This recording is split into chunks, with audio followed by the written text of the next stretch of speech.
My name is Greg Kramer, and I'm Director of Diocesan Sales and Services at Renew International. Long before there was a multitude of businesses that emphasized customer service or customer care, welcoming strangers was central to our Catholic faith. Today, a growing number of parishes are rediscovering hospitality as an essential Christian practice. True Christian hospitality is the opportunity to welcome new people into our midst, to help those in need, and to see Christ in all who join or visit our parishes, or who live in our neighborhood or region. Hospitality can break down the barriers of class, ethnicity, age, and economic status. Have you ever stopped to think why you joined your parish, came on staff, or joined that ministry? Many of your answers might be something along the lines of, I wanted to belong to a community of faith, I wanted to worship God with others, or I wanted to make a difference. We don't join ministries to move chairs or sell tickets. We join ministries or a parish to be a part of something greater than ourselves, to make a difference and to experience Christ present in others. Hospitality can turn strangers into friends and eventually family. When we welcome well, we give and extend friendship.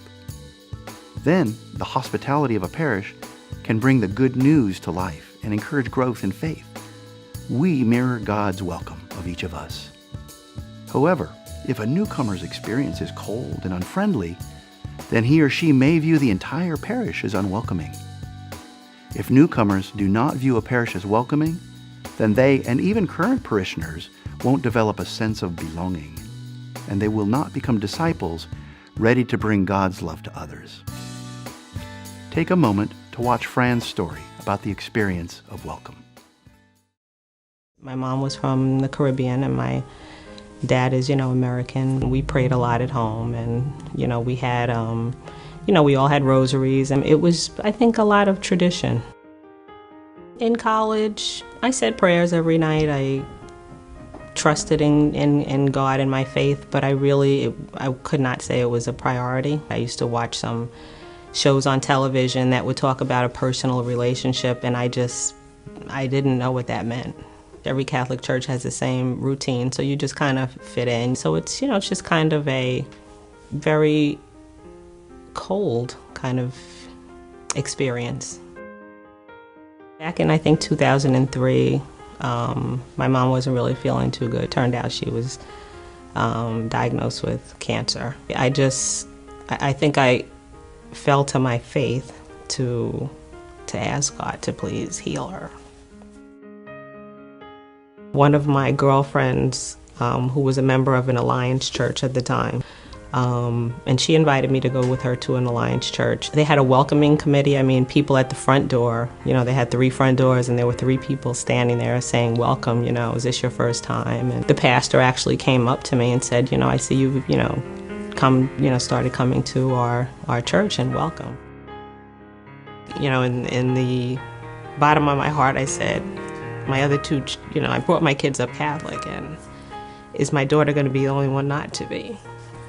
In the Alliance Church, communion really wasn't anything more than taking a small piece of bread and drinking a small cup of grape juice. So there was really no significance around the fact that this is the body and blood of Jesus. And I realized that she was missing that. I think I missed really how I was brought up to worship God. So when I went back to St. Bart's, Father Tom was there, and that was one of the priests that I had, made a connection with when I was at St. Bart's, several years before that. And he actually came up to me and said, Fran, he actually remembered my name, knew my son's name, Kevin, and, said, haven't seen you in a while, where have you been, and I kind of shared with him, what I had gone through, and he welcomed me back. He actually said, I'm glad you're back. Once you hear the readings and you understand what happened during the Last Supper, that God truly did give his body and his blood to save us. And I think that's where, for me, the personal relationship came in. Thank goodness Fran came back to be welcomed. How many never give their parish that second chance? Pause the video here to consider and discuss the types of impressions, both negative and positive, that might affect people's willingness to attend a parish. Please restart it when you're ready to continue.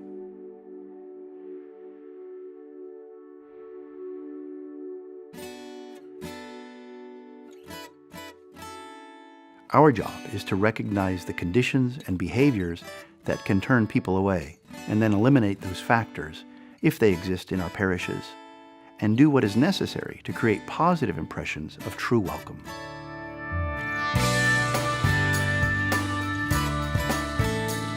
In this video, we will highlight some guiding principles for fostering a welcoming parish environment. We will also explore several important points of hospitality in parish life. This information can form the basis for discussing your own parish's approach to welcome. Certain companies, especially those in the retail, food service, and travel industries, make hospitality their full-time business by welcoming guests into their presence. They may call it customer service or guest relations. Some of their best practices, adapted to our parish settings, can enhance the welcome we offer on a daily basis. Let's take a few moments to highlight some practices that customer-friendly firms use to foster a culture of hospitality. They treat each person as an honored guest, pay attention to details, exceed expectations, and act with intentionality. The letter to the Hebrews tells us, "Do not neglect hospitality, for through it some have unknowingly entertained angels." This is a good reminder that we need to treat every person who comes onto our church property as an honored guest, a valued person, and a child of God. Imagine that your bishop or a famous person is coming to visit your parish. Most people would go out of their way to treat him or her as an honored guest, and that certainly is the way it should be. And yet, every person who walks through our doors, whether at Mass or into the parish offices, and everyone who calls on the phone, should receive the same message. You are an honored guest. Welcome to my Father's house. If we start with this perspective, all of our actions will be inspired and led by the Holy Spirit. Paying attention to details really matters for making our desired impression a reality. Imagine that visit from the bishop or famous person again. That visitor's experience of our church would start as soon as they saw the property. Walk around and view the premises from the perspective of first-time visitors. Imagine visitors of various ages, needs, backgrounds. What impression does our church make? Is the signage clear? Is the bathroom clean and accessible? Does the worship space look inviting for the disabled, for families with children? Take note of which details could be improved to create a more positive impression. Attention to details is reassuring to new visitors and friends because they see the genuine care as a sign that we value their presence among us. Every time we are at church or representing our parish, we can create moments of personal connection. And during that connection, we have the opportunity to go that extra mile and exceed someone's expectations. In The Joy of the Gospel, Pope Francis describes the attitudes of an evangelizer this way: approachability, readiness for dialogue, patience, a warmth and welcome which is non-judgmental.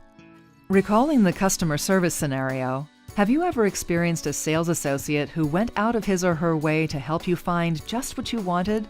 That made you feel special. How can we put that same attitude into practice for the people in our parish? Here are a few examples. When someone comes into the parish hall and asks where something is, for example, the restroom, we could just point and say, "Around the corner." Or we could stop what we are doing and escort the person to the destination. Hi, I'm looking for the pastor's office. Could you show me where it is? Yeah, sure. Hi, I'm Melanie. I'm Nicole. Nice to meet you. Nice to meet you too. I'll take you over there. Great, thank you. Sure. Is it your first time here? Yeah, it is. Oh, welcome. Thank you. This simple request gives us a moment to introduce ourselves and create a real and personal connection. When someone approaches us in our roles as staff members or ministry leaders to make a request, we can demonstrate that we welcome the interaction by stopping what we are doing, turning to face the person with our full attention, telling the person, "It's good to meet you. Please tell me what I can do for you. No, you're not bothering me." Treating each other with kindness and respect works well whether the person is a parish visitor, a current parishioner, or even another parish colleague. Finally, this positive attitude of an evangelizer can be extended by our entire community. When someone comes to Mass late, encourage parishioners to extend a warm welcome with a friendly smile and make it easy for the person to be seated rather than blocking the pew. Imagine what a difference it makes every time we treat someone as an honored guest. The key to all of this is intentionality. That is, doing things with a purpose and a plan. A world-class customer service organization would never launch a new initiative without a plan. So how can we as a church be intentional at welcoming? By asking ourselves certain questions whenever we plan programs, ministries, or events. How can we build a spirit of hospitality into our plan? Is there anything particular we should keep in mind given the people and neighborhoods that make up our parish? Does everyone understand the plan and their role? Is there anything that could get in the way that we should anticipate? Taking the time to plan assures that your good intentions are carried out. Please pause the video now to reflect on and discuss how you have experienced the practices of hospitality in your daily life. Please restart the video when you are ready to continue.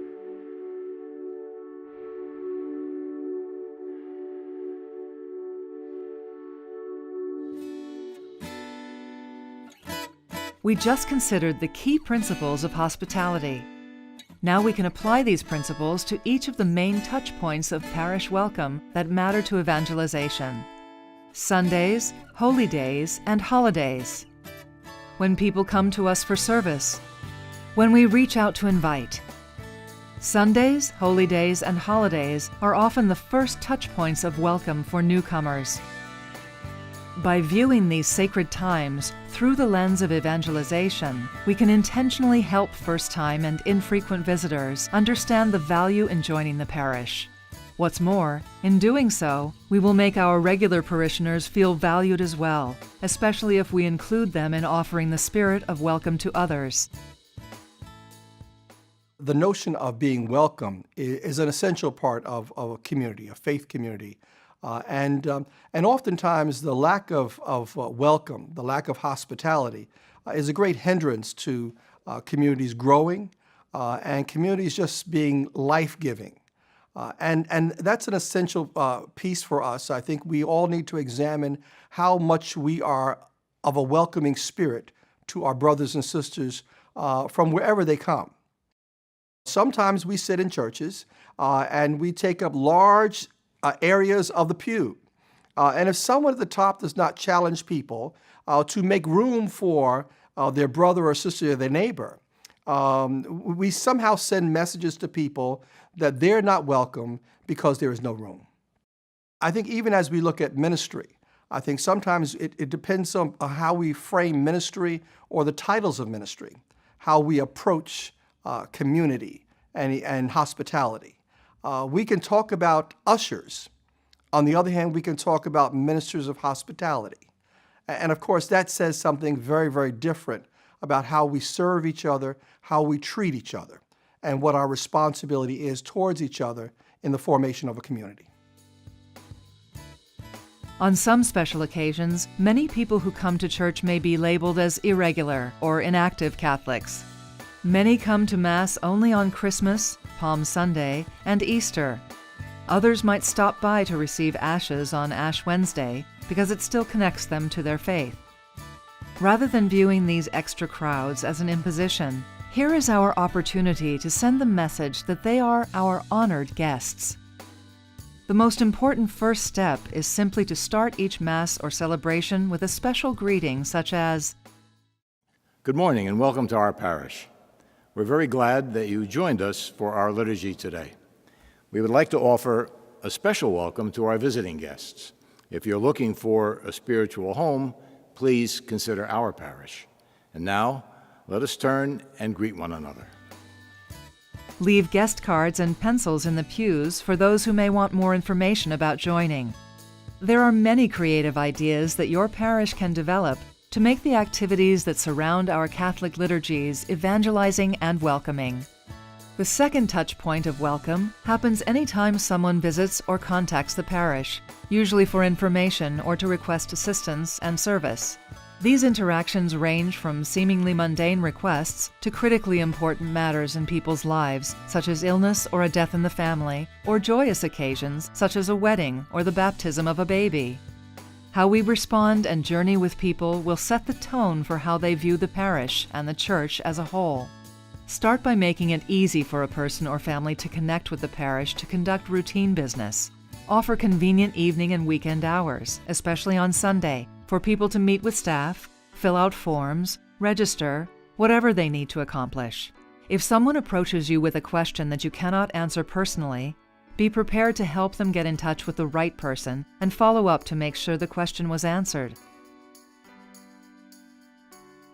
Sacraments are especially important opportunities to plant seeds of faith.